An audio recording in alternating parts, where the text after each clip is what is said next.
Hello everybody and welcome to Errant 360. I am Darius Khan, and today we are at the Toyota Grand Prix in Long Beach, California. Seeing as I'm not a big expert on cars or racing, I've invited a good friend of mine, the Alchoholagist, to provide some commentary.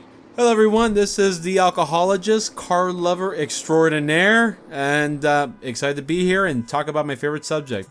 Alright, so let's get started by talking about the race. Sure, so the Long Beach Grand Prix started in 1975. In 1976, it became a Formula One race. So in many ways, the Long Beach Grand Prix is very reminiscent of the Monaco Grand Prix, which is probably the world's most premier Grand Prix. In a similar fashion, it's a race through the city, so it's not a defined track. They're literally taking regular streets and turning that into a racetrack. But where in Monaco it has a lot of the glamour and the yachts and a lot of that, Long Beach doesn't really have that same level of glamour, but it's still a very fun event. The Long Beach Grand Prix, there's actually 5 races that are happening. So you have the Indy Lights, you have the Pirelli World Challenge, the Trans Am Series, you have Formula D, you have Stadium Super Trucks, Formula E. I believe this year they did not run the celebrity race as well, but so they have multiple races running, whereas Formula One and the Monaco Grand Prix, it's just that. The Grand Prix is French for the Grand Prize. So traditionally, if you won the race, you would get, a nice giant purse, a bag full of money. So that's where the term comes from. And so today they're running multiple races, a lot of events, but again, this isn't the only thing that's happening here. There's a whole world in the convention center. Right, so I had a chance to take a look around, and I believe this is actually a wing of the center dedicated to the history of the Grand Prix. There are a lot of older cars on display. Yeah, you have a lot of great vintage race cars, but here's an interesting thing. That right there is a funny car.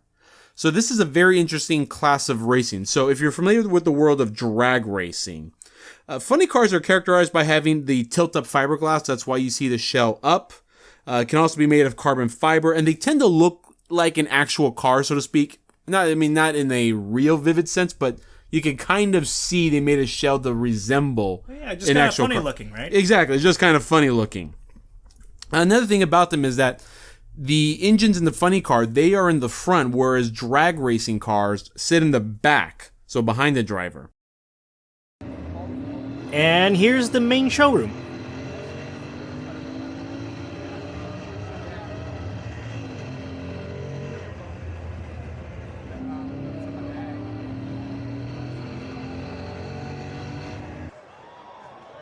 So it's so great to see just the breadth of racing and what the sport is. I mean, you have the electric car, Formula E, where the cars are completely electric. I mean, there's no passion and sound from my perspective because they don't make any noise, but it's still cool to see the technology that's being developed there. This is not a cheap race. So a racing team in this category can easily be spending somewhere between $2.6 to $3 million annually. So it's a very expensive sport. And the way things are kind of classified, even with the dragsters, a lot of it has to do with your engine horsepower and various different things. So the top of the class is what you call the nitro class. Funny cars have a nitro class, and the dragsters, which are the fastest cars in the world, they will top out at 330 miles per hour in under a second. They'll hit 100 miles an hour, and they'll top out within 3 seconds at 330 miles an hour. The Nitro class is a very, very fast car, but also something. I have a friend who actually is a manager of one of these teams, and something he told me is that in the Nitro class, those engines have a very short lifespan before they melt down from the excessive heat. You're talking about 4,000 to 5,000 degrees heat that these engines will run through before they're done.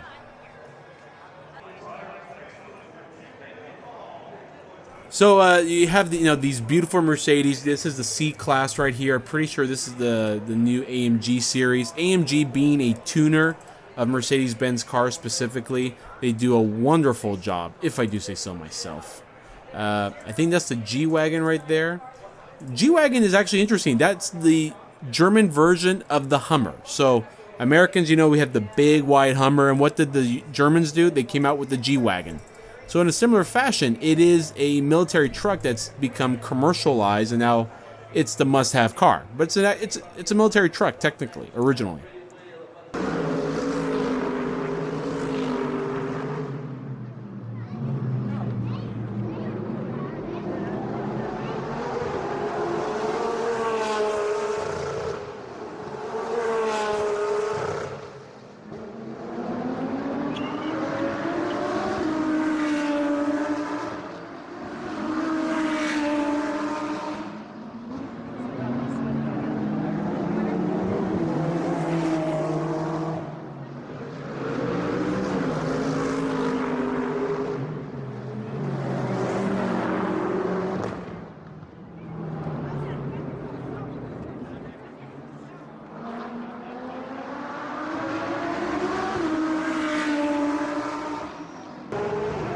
That's it for today's video. Thank you everyone for watching, and thank you to my friend the Alchoholagist for being able to sit in with us today. Hope you guys enjoyed the chat about cars and look into it more. You can always reach me at the Alchoholagist on Instagram and Facebook and Twitter. Thanks for having me, Darius. Errant 360 logging off.